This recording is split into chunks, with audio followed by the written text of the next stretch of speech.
Bienvenidos a un episodio más de Conectados con el CAN. El día de hoy no nos pudo acompañar la señora presidenta, la licenciada Patricia Gámez, por actividades propias del Colegio de Abogados y Notarios de Guatemala. Mi nombre es Marlene Zoraida Rodríguez, vocal 1 de la Junta Directiva del Colegio de Abogados. Nos acompaña hoy el licenciado Julio Melgar, quien es de casa, como ya lo hemos visto en otras oportunidades.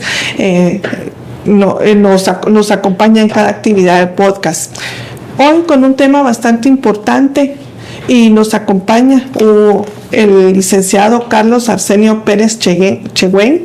Mucho gusto, licenciado. Gracias por acompañarnos el día de hoy en este espacio de Conectados con el CAN, con un tema bastante interesante, que es la situación de la independencia judicial en Guatemala.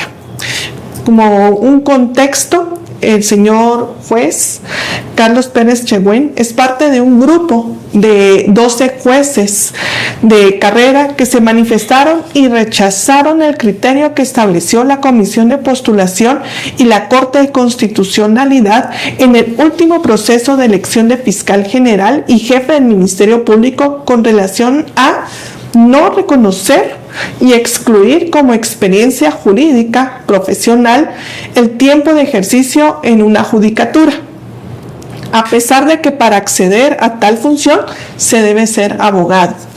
En tal pronunciamiento expresaron su rechazo, y me permito dar lectura muy breve a lo que en su momento dijeron: que la incompatibilidad para ejercer simultáneamente la abogacía y el notariado de forma liberal sea utilizada como un fundamento para desvalorizar la carrera judicial, y sustentan que dicha protección existe para proteger la independencia judicial, prevenir conflictos de interés y garantizar la imparcialidad de quienes administran justicia.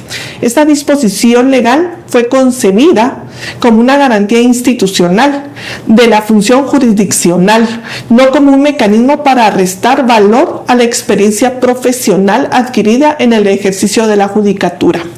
Y realizaron desde el mes de mayo un llamado a todas las instancias del gremio a analizar las implicaciones a futuro de tal criterio, pues a consideración de ellos, de mantenerse, debilitará el principio constitucional de mérito y colocará a la carrera judicial en una posición de desventaja frente a otras trayectorias profesionales jurídicas.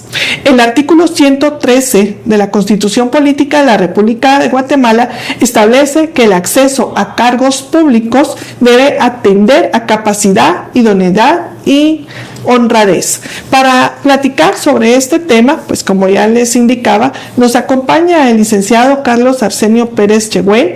Él es abogado y notario egresado de la Universidad de San Carlos de Guatemala, doctor en Ciencias Penales de la Universidad de San Carlos de Guatemala, magíster en Género y Justicia de la Universidad Mariano Gálvez. Es juez de primera instancia en materia penal con más de 20 años de experiencia judicial y docente titular de la Universidad de San Carlos de Guatemala.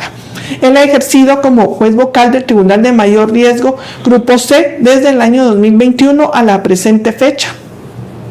Fue juez vocal del Tribunal de Femicidio y Violencia contra la Mujer del 2019 al 2021, juez de control de ejecución de adolescentes en conflicto con la ley penal del 2010 al año 2019, juez de paz de Izabal y el Progreso del 2005 a 2010, abogado litigante y notario en ejercicio del 2001 al 2005. Como docente titular de la universidad, ha sido docente titular del curso de Derecho en la Facultad de Ciencias Económicas de la Universidad de San Carlos de Guatemala desde el año 2004. Ha impartido los cursos de Derecho Administrativo, Derecho Constitucional, Derecho Procesal Constitucional, Filosofía del Derecho, entre otros, en la Facultad de Ciencias Jurídicas y Sociales de la misma casa de estudios. Catedrático a nivel de posgrado de la Universidad Mariano Gálvez y de la Escuela de Trabajo Social de la Universidad de San Carlos de Guatemala en su especialización de Derechos Humanos de NNA. Ha sido asesor y revisor de tesis de grado y posgrado, además de evaluador del examen técnico profesional en la Facultad de Ciencias Jurídicas y Sociales del año 2013 al año 2019. Bienvenido, licenciado Carlos Arsenio Pérez Chegüén, de quien tengo el gusto de conocerlo por litigar en su tribunal.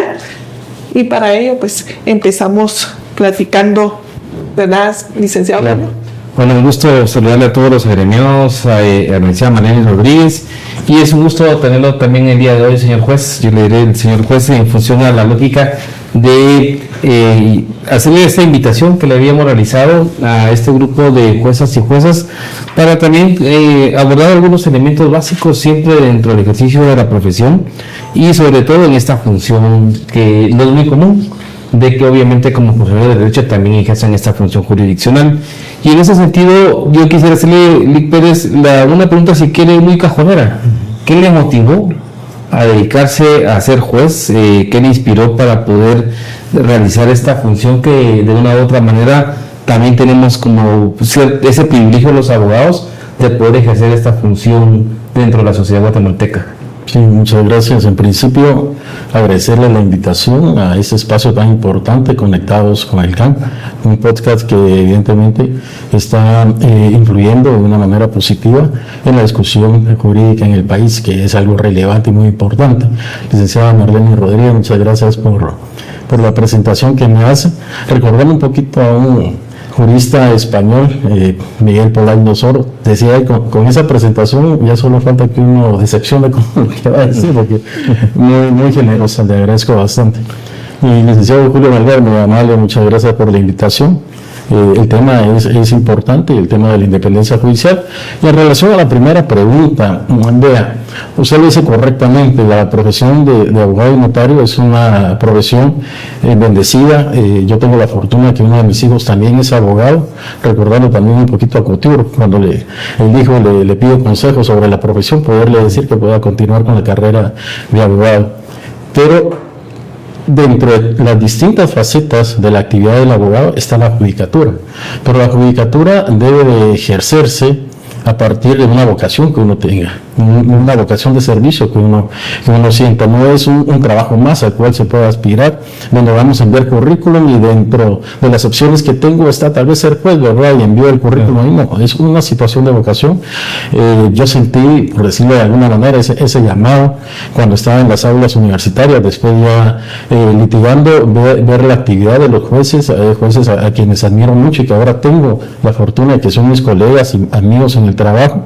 Y entonces yo me empecé a dar cuenta que era una posibilidad de aportar realmente al país desde mi posición de abogado y desde la visión jurídica, estar en una trinchera, por decirlo así. Y me gustó mucho un autor que habló sobre una trinchera republicana, en el sentido de que la función del juez, dentro de su participación con una verdadera independencia judicial, hace válido principios republicanos como es la independencia de poderes. Entonces yo sentí ese llamado, esa vocación, ese deseo de servir a mi país desde una función que considero esencial como es la administración de justicia. Tener aquella capacidad de poder equilibrar la balanza frente a la litis que se pueda dar entre dos partes, y algo muy sensible que es materia penal, que es donde yo me he dedicado, en donde he visto gratificantemente esa posibilidad de ejercer justicia. Y sobre esta dinámica de vocación que usted señala, licenciado Pérez, nuestro sistema de formación para la preparación de la profesión, las universidades, digamos, sí contribuyen a fomentar la formación que se necesita para ejercer esta función de juez. Bueno, aquí tenemos que ser muy sinceros y honestos y críticos al mismo tiempo. Nuestras universidades nos enseñan a litigar, nos enseñan a ganar pleitos, no a resolver conflictos. Claro. Yo en el año 2021 participé en la comisión para la Corte de Constitucionalidad, y dentro de las entrevistas me preguntaban esto. ¿Por qué razón, por ejemplo, se utiliza tanto el amparo? Y no es tanto por tratar de resolver un conflicto, sino porque cada parte quiere ganar el pleito, sin importar si eso va a resolver verdaderamente el conflicto de fondo. Y eso lamentablemente viene desde las universidades. Realmente ahí nos enseñan a eso, a litigar, pero no a resolver. Cuando yo estaba, por ejemplo, estudiando en la Universidad de San Carlos de Guatemala, se estaba dando esa transición del Código Procesal Penal, nuevo Código Procesal Penal, y dejando el sistema inquisitivo y tomando el sistema acusatorio. Y nos dábamos cuenta que nos enfocábamos mucho en las clínicas, en lo que iba a ser el abogado defensor, en lo que iba a ser el fiscal, y los tres que integrábamos el tribunal, pues que estuvieran ahí, ¿verdad? Ahí algo iban a decir, pero no se centraban en esa función. Era más importante quién iba a ganar el debate, por decirlo de esa manera. Y en ese sentido creo que nos falta todavía bastante en las universidades para poder generar esa información y que el alumno tenga en algún momento pleno conocimiento para poder optar por la judicatura como una función en el desempeño de su labor. Claro. Como al final hay una parte de conexión que también tendrá que ver ya en el otro segmento de este podcast, que está también vinculado un poco al desafío de las reformas del sector justicia. Regresando siempre a esta lógica de la función de las universidades como formadoras, desde su criterio, ¿qué elementos cree que deberían de modernizarse o reformarse para que de una u otra manera también tengan este enfoque? Que de una u otra manera permita también como que desde las aulas universitarias ir también ya marcando alguna especialidad para el ejercicio de la función de un juez. Creo que es importante el tema de las clínicas y la dramatización de audiencias. Eso es muy importante, darle el relieve que necesita cada una de las funciones. Por supuesto que el trabajo del abogado litigante es fundamental, es importante. Básicamente la carrera de abogado litigante absorbe la mayor cantidad de profesionales en el país. Como usted lo decía, son pocos realmente en proporción los que van a ejercer la judicatura, pero terminan ejerciendo una actividad también muy importante dentro de los procesos judiciales. Quedándonos en el ámbito penal, la función del fiscal también es muy importante, y dentro de estas clínicas que se realicen es necesario que se le dé la relevancia, pero en forma igualitaria. Reitero, hemos visto esa dificultad que adolecen nuestras facultades, en el sentido que no se le da una orientación específica a los estudiantes para que pudieran optar en determinado caso por una de estas carreras. Es necesario hacer un enfoque sobre la carrera judicial, enseñar por parte de las facultades de Derecho lo que corresponde a cada una de las funciones, pero para ello es necesario también que los profesionales estén con el conocimiento de ello. Por eso es muy bueno que nuestra legislación indique que quienes trabajan en el sector justicia, fiscales, defensores, jueces, puedan participar en la docencia, porque de alguna manera comparten ese conocimiento con los estudiantes. Claro. Y ya en términos ya más específicos, para usted, ¿qué implicaciones tiene en Guatemala el desempeñarse o el desarrollar esta función de juez? Ya. Bueno, las implicaciones siempre serán positivas y negativas, ¿verdad? Empecemos quizá con las implicaciones negativas. El hecho de que el juez de alguna manera tiene que ser muy moderado en su actuar, y no lo digo como algo negativo per se, sino que en el sentido de que muchas veces las personas a su alrededor no terminan de comprender las relaciones sociales. Uno debe cuidar mucho sus relaciones sociales, por ahí después terminan pensando de que uno es tal vez creído, presumido, pero no, la propia función lo obliga a hacerlo. Tener mucho cuidado en el uso de redes sociales, que nosotros sabemos que ahora puede ser un talón de Aquiles para algunas personas, pero también genera dentro de las implicaciones un sentimiento de un servicio a la sociedad, el saber que uno está aportando algo importante con su trabajo, sobre todo si lo está haciendo bien, el hecho de poder seguir a dormir uno con la conciencia tranquila que lo que realizó, lo realizó con apego a la ley, al derecho y a su propia conciencia. Entonces, las implicaciones siempre tendrán esas dos vertientes, pero si sacamos un resultado final, creo que siempre será positiva la función. Y a nivel personal, ¿qué ha impactado en su proyecto de vida el desarrollar esta función de juez en función a la experiencia, a los casos que me imagino que ha conocido? ¿Cómo ha impactado en lo personal el ejercer esta función? Cuando uno ejerce la función de juez, obviamente va a conocer muchos casos. Ya la licenciada me hacía el honor de dirigirse a mi currículum. He tenido la experiencia muy positiva de haber actuado en justicia especializada, adolescentes en conflicto con la ley penal, justicia de género, femicidio, violencia contra la mujer, y quiera que no, también la jurisdicción de mayor riesgo tiene su especialidad. Claro. porque somos pocos los juzgados de mayor riesgo. En cada uno de ellos vemos facetas diferentes que nos impactan. No le voy a hablar de un caso mediático, de algo que me haya generado un impacto en un momento determinado, sino que es por el contrario, es el día a día, el ver la cara de las personas a quienes le estamos administrando justicia, en el sentido que probablemente la resolución no es positiva para ellos, pero se han dado cuenta que se ha realizado en función de un debido proceso, en la aplicación de la ley, en la aplicación de la Constitución, y entonces esa tranquilidad y esa satisfacción que ellos se llevan es porque saben que tuvieron acceso a la justicia y el Estado les resolvió a través de la aplicación de la misma. En adolescentes en conflicto con la ley penal, cuando yo llegué, y como se decía en la lectura de mi hoja de vida, ejecución de sanciones para adolescentes en conflicto con la ley penal. Yo hablaba en una ocasión con un amigo de PNUD, del Programa de Naciones Unidas para el Desarrollo, y me decía, lamentablemente estás en dos sectores que históricamente han estado marginados, adolescentes y ejecución después de la sanción. Pero hacíamos todo lo posible porque el proceso tuviera resultados positivos. Y no nos vamos a poner en aquella situación de considerar siempre al adolescente víctima del sistema, no, porque él está ahí porque cometió un delito. No porque haya que protegerle derechos, él cometió un delito, pero ya dentro del cumplimiento de la sanción, nosotros no solamente verificábamos que el adolescente cumpliera con la sanción, sino que la sanción misma cumpliera con el objetivo de reinserción del adolescente. Y buscábamos la manera de que eso se lograra en un porcentaje importante. No se lograba, obviamente, en la mayoría de casos, pero en los que sí, eso nos genera satisfacción. En el tema de femicidio y otra forma de violencia contra la mujer, la violencia estructural que sufren las mujeres nos permite día a día generar justicia para aquellas mujeres que de alguna manera han sido vulneradas, pero no llevándolo a un extremo en donde el hombre también considere que si entra en un proceso de femicidio, de violencia contra la mujer, va a perder en su situación, sino que en relación a la prueba que se aporte, a lo que podamos ver en la aplicación de la ley, siempre generar una resolución lo más justa posible. Ese trabajo día a día es lo que realmente genera impacto en una como persona para humanizar el trabajo que uno realiza. Correcto. Licenciado, ya platicamos un poco de lo que implica ser juez.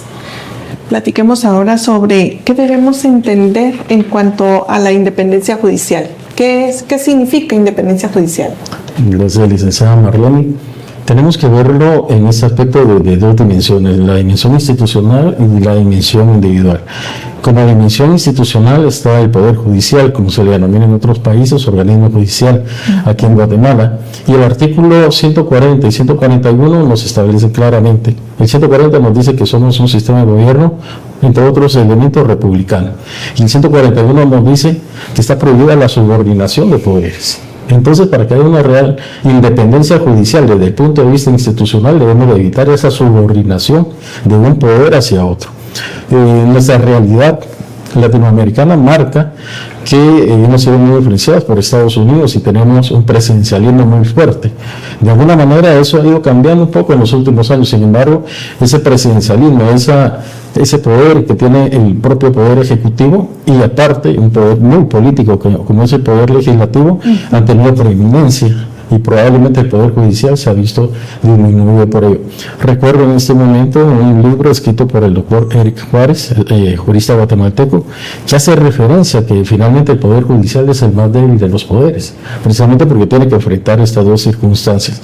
Y entonces, si realmente hacemos valer esa letra, que no sea letra muerta, sino que efectivamente no haya subordinación de poderes, podemos hablar de una independencia judicial desde el punto de vista institucional. Ahora, desde el punto de vista particular, el juez debe ser independiente, y eso quiere decir que no debe de ser influenciado, no debe de ser obstaculizado, no debe de ser entorpecido al momento de que va a dictar una resolución, va a dictar una sentencia por diversas circunstancias. Pueden ser amenazas, pueden ser presiones, coacciones e incluso dádivas que pudieran de alguna manera generar inconveniente y lesionar la independencia judicial. Pero esto es cómo se puede visualizar ahora. Es una prerrogativa del juez, pero es un derecho humano para la ciudadanía. Eso no lo debemos de perder de vista, no debemos de pensar la independencia judicial únicamente en función del juez y que se le garantice a él como parte de su función jurisdiccional, sino que es un prerequisito que debe tener él para garantizar el derecho de la ciudadanía a tener una justicia independiente. ¿Podría usted de alguna forma describirnos cuál es esa relación que existe entre la independencia judicial y en el ejercicio de la profesión? Claro. Esa relación termina siendo una relación directa. ¿Sí? Es una relación directa porque un abogado litigante que sabe que sus argumentos, el trabajo intelectivo que él va a colocar en un memorial, lo que va a colocar y va a expresar en una audiencia, va a ser validado por el juez, lo va a tomar en consideración y va a resolver conforme a esos argumentos. Eso le da tranquilidad al abogado litigante. Pero aquel abogado litigante que se prepara, que presenta un memorial muy bien argumentado, que se prepara para argumentar correctamente en una audiencia, pero se da cuenta que el juez termina resolviendo en relación a un tráfico de influencias, o como se le dice comúnmente, por lo que se pueda platicar en pasillos, termina siendo una situación negativa para el propio abogado litigante. Podría en algún momento desilusionarlo de la propia función. Entonces, para que realmente exista un litigio adecuado en un país, debe haber una justicia independiente. Y eso le da, sobre todo, argumentos necesarios para que la función del abogado, en este caso el abogado litigante, tenga sentido dentro de una sociedad. Para que haya una buena justicia y un abogado litigante pueda ejercer muy bien su trabajo, debe de haber una justicia independiente, deben de haber cosas independientes. Pero también, para que haya cosas independientes, tienen que haber abogados litigantes que hagan su trabajo de manera correcta. A mí me pareció bastante interesante lo que decía de la independencia judicial, que es un derecho humano para los ciudadanos. El ciudadano común, por ejemplo, ¿cómo puede identificar que los jueces y juezas en Guatemala están aplicando el principio de independencia judicial? Esa sería la pregunta del millón, ¿verdad? Porque es lo que todos queremos saber. ¿Este juez es independiente o no es independiente? Cuando hemos recibido algunos cursos en relación a independencia judicial, siempre nos dicen, bueno, vamos a ver estándares, vamos a recabar información, vamos a sacar un trabajo estadístico para finales de año, verificar a través de levantar algunos datos cómo se han venido resolviendo. Por ejemplo, los jueces que le revisan las sentencias, todos estos temas. Pero eso al ciudadano no deja satisfecho, porque realmente va a ser muy difícil que pueda acceder a esa información. Entonces, ¿cómo podemos realmente determinar nosotros como ciudadanos, poniéndome yo en los zapatos de un ciudadano, que efectivamente un juez es independiente? Primero, que el fallo esté bien argumentado. Es decir, que el juez explique por qué razón llegó a determinada resolución, que no trabaje con eslogan, que no trabaje únicamente con frases hechas, sino que realmente haya un argumento válido y que se pueda confrontar con la ley. En segundo lugar, que no resuelva de acuerdo a coyunturas políticas. Eso es fundamental y eso es muy importante. Que el juez sea impredecible en lo político, es decir, independientemente de lo que pueda estar sucediendo en el país, la resolución tiene que estar enmarcada en relación a la ley, tiene que haber una igualdad de trato, y esto lo van a ver las personas pueden ser que no tengan conocimiento de derecho, no son abogados, pero saben el trato que se les está dando, si se les trata con igualdad, con una misma igualdad y con una igualdad procesal a ambos. Y que el juez tenga, obviamente, una valentía técnica al momento de resolver, independientemente que lo que resuelva pueda ser o no del agrado de la mayoría de personas, de la opinión pública, como se dice en este caso, el juez mantenga su decisión. En una oportunidad, un amigo me decía, ¿cómo vas a saber si resolviste con independencia? Bueno, porque voy a enojar a todo el mundo, voy a enojar al Ministerio Público, a la defensa, incluso a lo de arriba, pero mismo es la resolución que yo estoy dando. Sí, a veces sale uno enojado. Usted lo sabe, al litigante. Sí. Y hay veces que el juez, bajo el principio de iure no recurre, el juez conoce el derecho, puede ser que no le dé la razón a ninguna de las dos partes, ¿verdad? Porque puede ser que la razón que el juez considera oportuna es diferente a lo que se está lo que están planteando las partes en el proceso. Sí.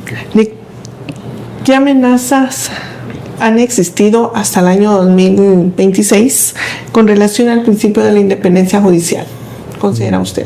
Este es un tema delicado, porque se han utilizado diversas formas para tratar de amenazar esta independencia judicial. Traigo a colación un programa que vimos en un canal de cable hace unos 3 meses aproximadamente.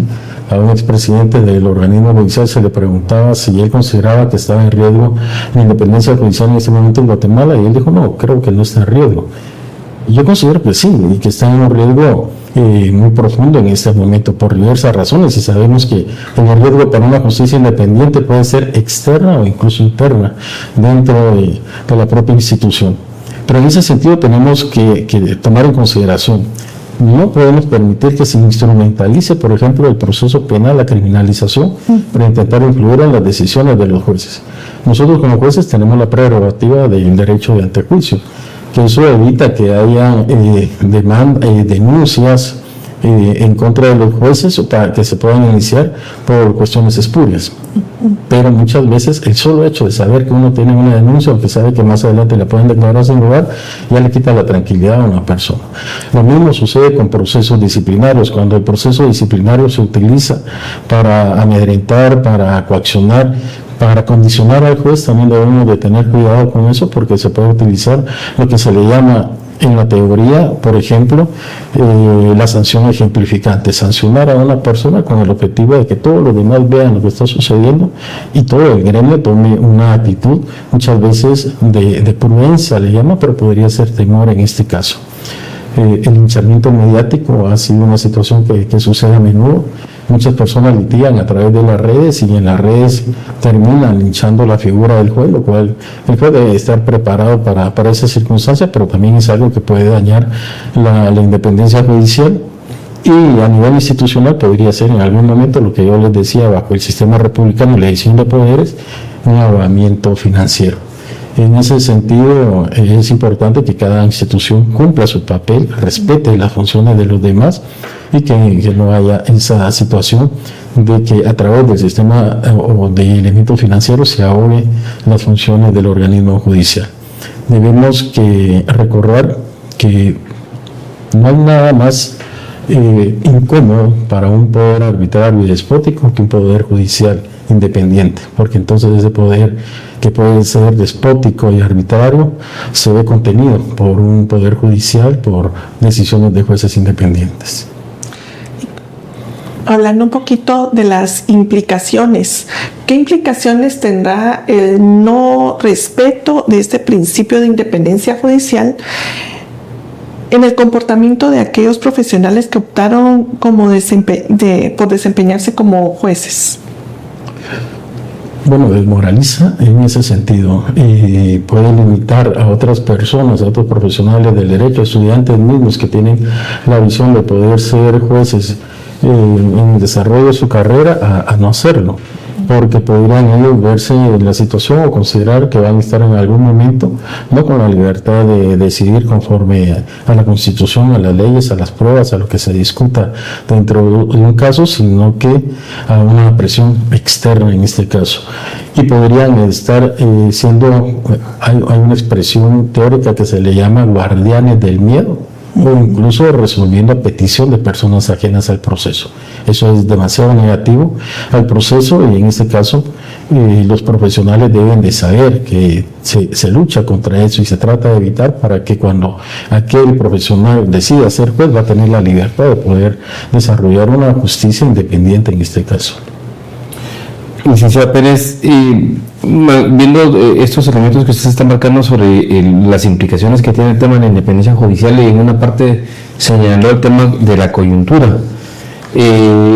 Hace unos meses, no menos de un mes y medio, de una u otra manera también el tema del rol de los jueces fue nuevamente puesto en el foco de la atención mediática en función al proceso que había de una comisión de postulación para la elección de la nómina a fiscal general y jefe del Ministerio Público. Pero lo que más generó de una u otra manera la atención fue una decisión que tomó y que fue validada por la Corte de Constitucionalidad, en el sentido de no reconocer esa calidad como ejercicio profesional de quienes se desempeñan como jueces. Claro. Y eso motivó a un pronunciamiento en donde es parte de ese pronunciamiento de varios juezas y jueces que emitieron, digamos, su divergencia a ese criterio.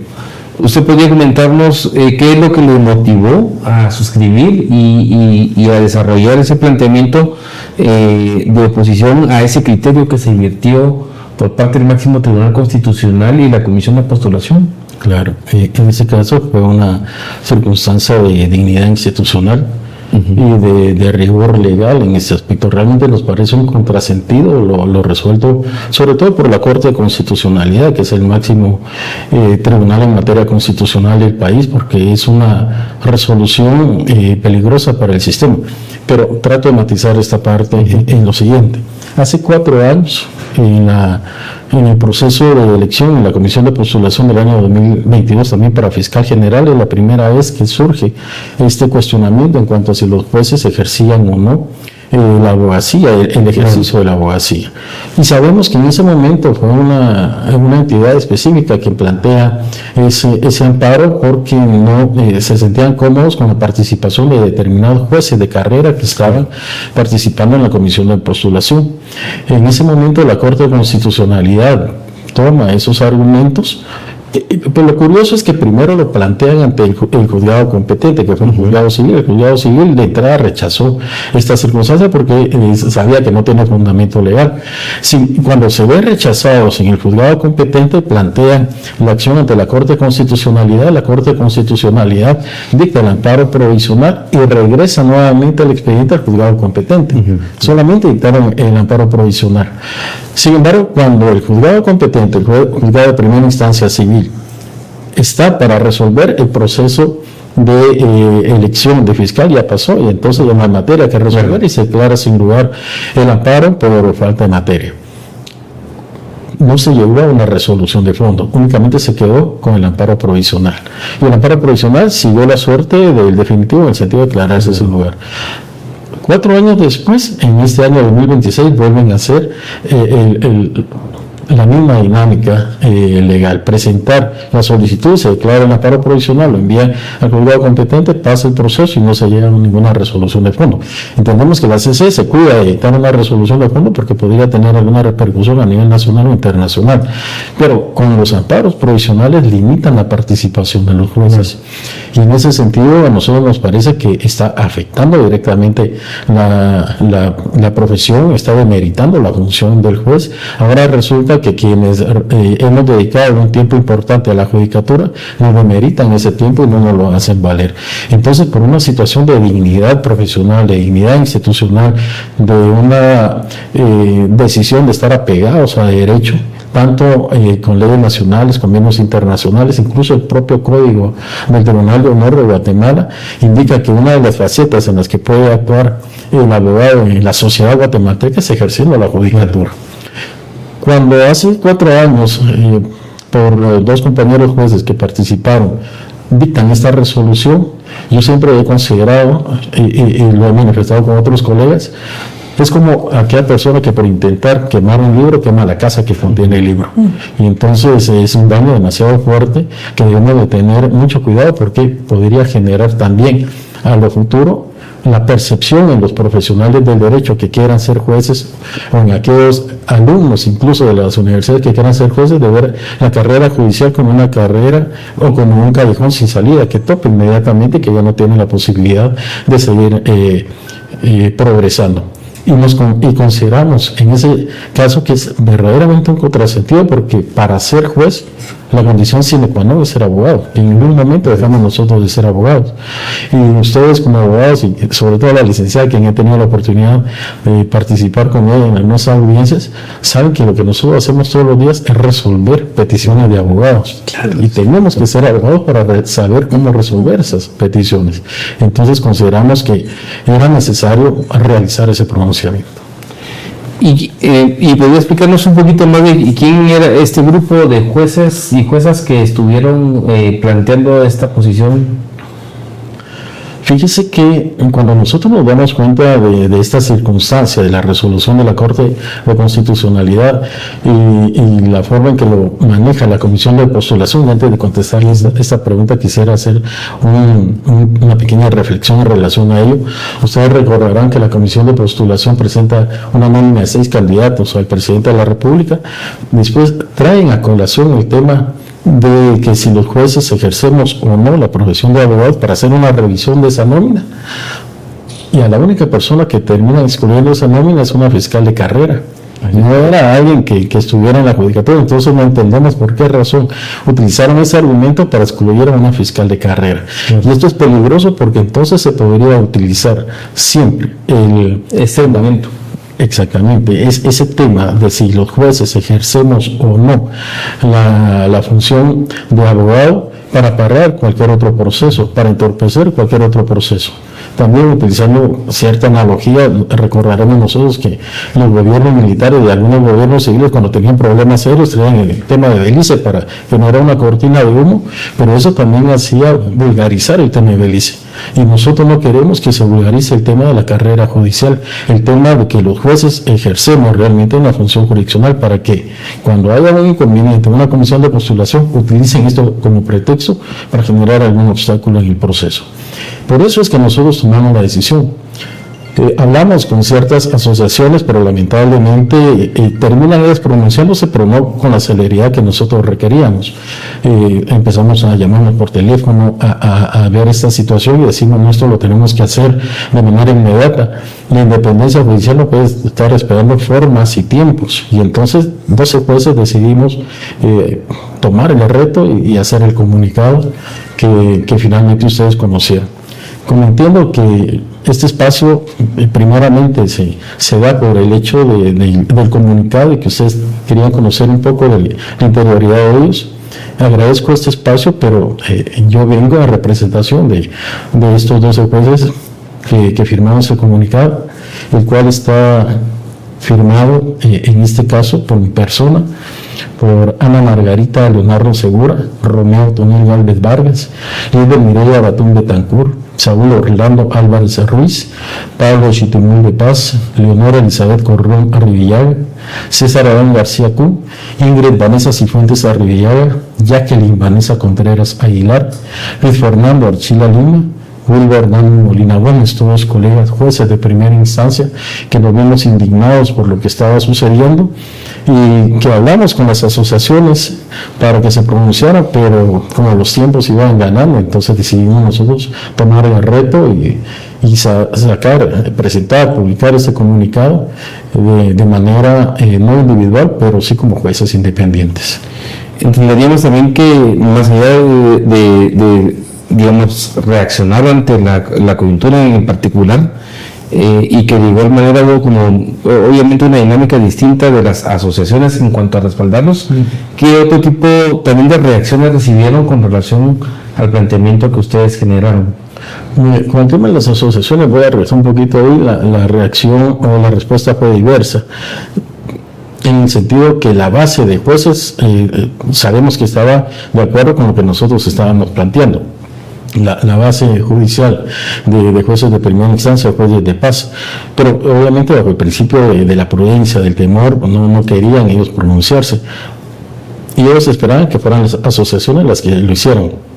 Finalmente lo hacen la Asociación Guatemalteca de Jueces por la Integridad, AGI, IMAJUD, la Asociación de Jueces de Trabajo, y también la AJMO, que es la asociación más grande. Sin embargo, consideramos que el comunicado que hace la AJMO, la Asociación de Jueces y Magistrados del Organismo Judicial, no es contundente en relación a la defensa de la función del juez dentro del ejercicio de la abogacía. Por eso creo que terminó siendo oportuno el planteamiento que nosotros hicimos del comunicado que se publicó. Ahora, las reacciones independientemente dentro del sector judicial, nosotros nos dimos cuenta que sectores académicos abogados constitucionalistas, organizaciones de la sociedad común lo tomaron muy bien, porque comprenden que efectivamente es un contrasentido esta resolución de la Corte de Constitucionalidad y la posición que asumió la Comisión de Postulación para Fiscal General. Pero también tuvimos respuestas negativas, y sabemos que estas respuestas negativas vienen de aquellos sectores que se sienten muy cómodos viendo que se impide la participación de jueces independientes en las diversas comisiones de postulación. Volvemos al punto que ya habíamos hablado. Quienes ejercen el poder y lo intentan ejercer de manera despótica o arbitraria, saben que el único control que pueden tener es un poder judicial que pueda frenar esa arbitrariedad. Y desde su perspectiva, que usted ya nos adelantó un poco el tema de las repercusiones, yo ahí trataría de cambiar un poco el sentido también de plantearle, más allá de las repercusiones que podría tener que no se modifique este criterio, a razón de ustedes también, qué es lo que debería de accionarse para que efectivamente esto no siga utilizándose como un argumento que también distorsione las posibilidades de que los jueces también puedan aspirar a otros cargos dentro del mismo sistema de justicia. Bueno, lo primero, y reiteramos en este caso, nos preocupa que es el máximo tribunal en materia constitucional que han tomado esta decisión, y sobre todo que hay dos integrantes en este caso que han sido juezas de carrera, que nos dolió bastante que fueran precisamente quienes integraran finalmente las personas o los magistrados de la Corte que firmaran esta resolución. En ese sentido, lo que nosotros pretendemos es que se revise por parte de la Corte de Constitucionalidad este criterio, que se tome en consideración que efectivamente nosotros como jueces ejercemos la carrera de abogados. Esto tiene fundamento a nivel nacional, como ya les mencionaba, algunas leyes, convenios internacionales en materia de derechos humanos. La propia Corte Interamericana de Derechos Humanos se ha pronunciado al respecto, tanto en la elección de Corte de Apelaciones y Corte Suprema de Justicia. Estuvo presente acá el PEI Guatemala. El PEI es el panel de personas expertas internacionales que también dieron sus conclusiones y establecieron que era un criterio que ellos no compartían, el hecho de limitar la participación de los jueces, indicando que no tenían el tiempo del ejercicio de la carrera profesional. En ese sentido, nosotros lo que pretendemos es que se pueda modificar este criterio. Pero sabemos también que si no se modifica y se mantiene bajo la lectura de la letra muerta de la Constitución, entonces tendrá que ser una actividad diferente en relación al propio texto constitucional que se tenga que tomar en consideración. Recientemente, una organización ciudadana ha presentado una propuesta de reforma constitucional, para el sector justicia. La misma, por el contrario de lo establecido por la Corte de Constitucionalidad, privilegia la carrera judicial. ¿Qué opinas sobre esto? Muy bien. El tema de Poder Ciudadano, que entiendo que es la organización que está impulsando esto, es un esfuerzo que se está realizando. Pero independientemente de ello, debemos de tener claro nosotros que el tema de la reforma en el sector justicia es una necesidad histórica que ha quedado relegada en el país. Hay otros temas que podrían tratarse también en la Constitución, el sistema electoral, el sistema económico, pero en este caso específico estamos abordando el tema de la reforma constitucional. Es algo que no es la primera vez que se aborda, ya han habido otros intentos, incluso cuando estuvo la Comisión Internacional contra la Impunidad en Guatemala, CICIG, me recuerdo, hubo una actividad en el Teatro Nacional donde se estuvieron sentados los tres presidentes de los poderes del Estado, la CICIG, el Ministerio Público, y se llegó a un acuerdo de iniciar un proceso de reforma constitucional, el cual no llegó a puerto seguro. Sin embargo, sabemos que es algo que se ha venido platicando. Comprendemos también que para que exista una reforma constitucional consensuada, se tiene que hablar con muchos sectores, con el sector campesino, con los indígenas, con la sociedad civil, pero de una manera más amplia, no solamente trabajarlo aquí en la capital, sino que ir al interior del país, es decir, hacer algo más profundo para que el consenso realmente sea válido. Pero independientemente de ello, también entendemos que es de los últimos 10 años probablemente lo más serio que se está planteando para una reforma de profundo calado, que es una reforma constitucional, que tiene un elemento fundamental. Si ustedes han tenido la posibilidad de revisar, la propuesta es básicamente eliminar las comisiones de postulación y que sea a través de otro procedimiento la elección de altas cortes. Y me refiero a altas cortes en general porque también aborda la Corte de Constitucionalidad, el Tribunal Supremo Electoral, la Corte Suprema de Justicia y la Sala de Apelaciones, entre otros elementos. Algo bien interesante de esta reforma es que trata de emparejar a Guatemala con la realidad de los diversos países de la región y de otras partes del mundo, en donde la magistratura de sala de apelaciones es parte de la carrera judicial. Es decir, nuestra carrera judicial en Guatemala es juez de paz a juez de instancia, y después se vuelve un tema político que pasa por las comisiones de postulación, en tanto que todos los países establecen la carrera judicial de juez de paz, juez de primera instancia y magistrado de sala, dejando únicamente con una posibilidad de elección política la Corte Suprema de Justicia, entendiendo que por ser un poder del Estado, pues tiene que tener esta vinculación. Entonces, son elementos importantes que trae la reforma, que creo que es importante que se estudie, que se analice.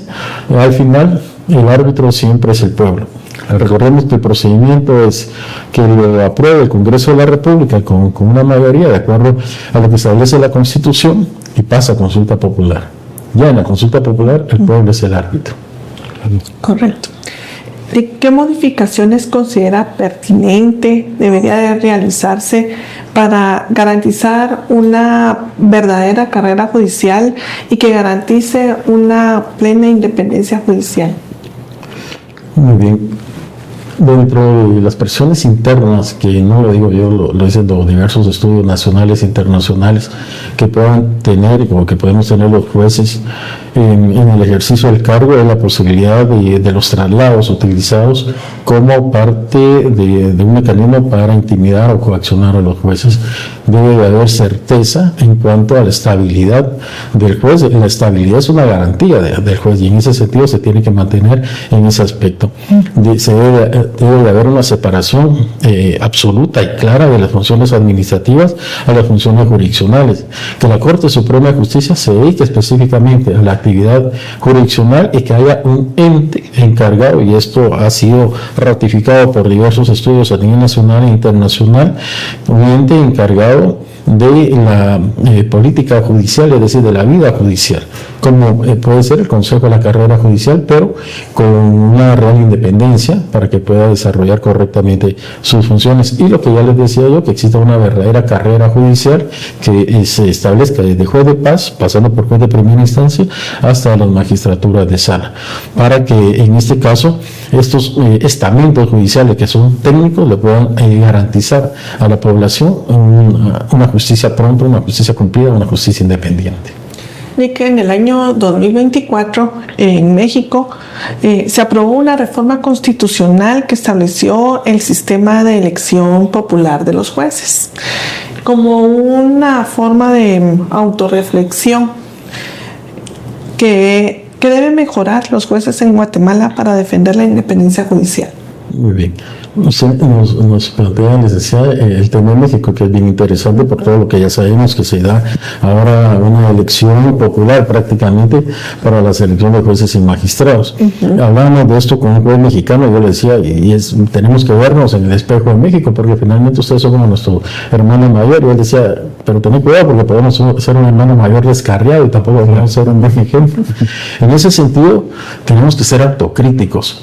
Si la población ve que el Poder Judicial es una torre de marfil, pero que no tiene empatía, que no se acerca al pueblo, que no le da certeza de justicia, el pueblo va a pensar en alternativas populistas como puede ser, bueno, entonces elijamos nosotros a los jueces. Por eso tenemos que poner barbas en remojo, ver lo que está pasando en el país vecino, que sabemos que parte del proceso se paró porque no se obtuvieron los resultados que se deseaban, pero que en ese sentido el Poder Judicial en Guatemala asuma el compromiso de generar mayor transparencia, de ser más independiente, de que el pueblo se sienta verdaderamente representado por sus jueces. El operativo que debemos hacer para que verdaderamente observemos una justicia diligente, oportuna y pronta. ¿Qué es lo que debemos observar? El gran dilema y la gran crítica al Poder Judicial, aparte de cierta desconfianza que puede haber en la población en cuanto a si existe o no independencia, es la mora judicial. Son los plazos, la lentitud del proceso. La doctrina habla de que en esa lentitud del proceso se pueden abrir grietas por los que puede entrar la impunidad y la desconfianza. Entonces tenemos que hacer un esfuerzo de todo lo posible de parte de nosotros para que eso cambie. ¿Cómo lo podemos hacer? Pues uno de los elementos fundamentales es tecnificar al organismo judicial, digitalizar todos los procesos, que eso es muy importante, que ya el organismo judicial ha avanzado bastante en esta parte. Encontrar la forma de sancionar el litigio malicioso, evitar que el amparo, por ejemplo, no hablamos de un uso, sino que un abuso del amparo, encontrar la manera de evitar ese litigio malicioso y que el juez, en definitiva, se dedique exclusivamente a su función jurisdiccional y toda la carga administrativa, pues cuando la asume el juez, eso va a permitir que el juez se dedique a las audiencias y a resolver. Hace unos años nosotros veíamos un estándar que indicaba que el estándar internacional son 50 jueces por cada 100.000 habitantes. Guatemala rondaba en ese momento, les hablo de hace 8 años, entre 7 y 8 jueces por cada 100.000 habitantes. Ahí ya se muestra una carga importante también para que el organismo judicial lo tome en consideración. Así como se ampliaron más salas de apelaciones, creo que es importante también ampliar la capacidad de los juzgados de instancia y los juzgados de paz. Pues muchas gracias, licenciado, señor juez, como siempre le he dicho yo con cariño. Agradecemos el tiempo que tuvo a bien para poder participar con nosotros y que nosotros conociéramos sobre ahí sí que esos desafíos de la independencia judicial en Guatemala. Agradecemos, gracias Julito por estar acá presente con nosotros, y a ustedes, amigos, gremio del Colegio de Abogados y Notarios de Guatemala. Hoy presentamos un tema realmente importante, interesante, lo que de alguna forma no podemos hacer de la vista gorda. Es un tema que nos incumbe a todos como profesionales, como abogados, y por ello se ha traído para el análisis y el estudio. Por lo que gracias por acompañarnos a Conectados con el CAC y hasta la próxima.